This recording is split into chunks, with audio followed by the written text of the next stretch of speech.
What is your name? Mine? Yeah. Mine is Stan Forsick.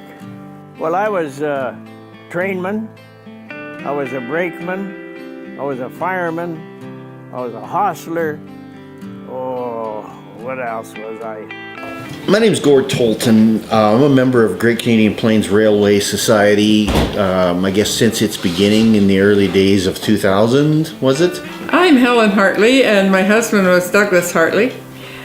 We heard about this railroad station that they wanted to move from Cootes Sweetgrass and restore it as a historical railroad station.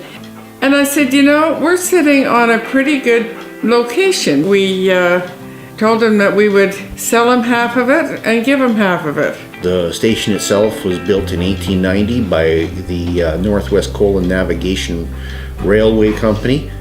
But it was and became the following year the official port of entry from Montana and the United States to the Northwest Territories, Alberta District. And I have to say, even as a historian, I didn't understand the history of this station, and it is phenomenal. It's one of the only remaining examples of a port of entry by rail, which came from the very beginning of Western Canada's development.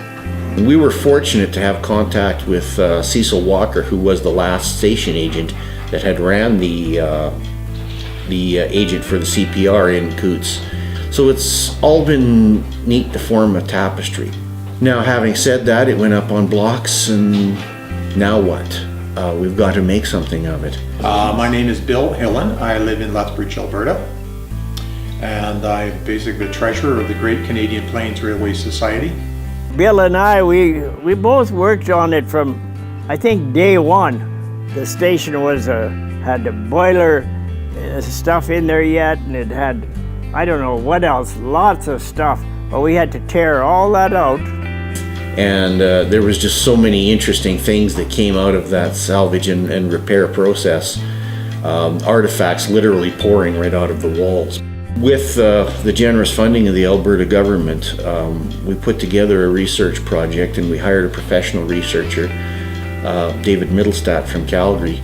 And he came back with a very interesting trove of materials. So I guess that's been the fun of it. So I feel it's important to keep documenting them, and not just document them on a dry historical basis, but try to bring in that personal aspect of what has happened. The railroads is what kept people connected. I don't know who it was, one of the early leaders that called Canada a geographic impossibility held together by a railroad.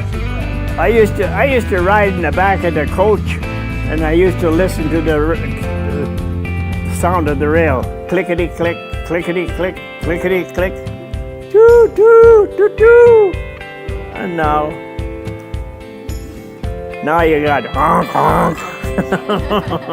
Unfortunately, Albertans and Canadians in general skim over their history. The communities that surround this station all have an actual footnote in history with the development of southern Alberta. I just think it's a great little park. I like to come here. And there's so much love and so much attention, so much detail.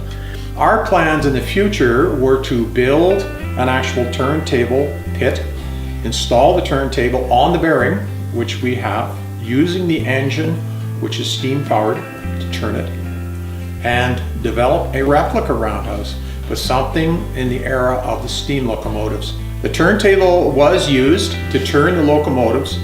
One of our departed and very good members actually donated a picture of him on that turntable during the war.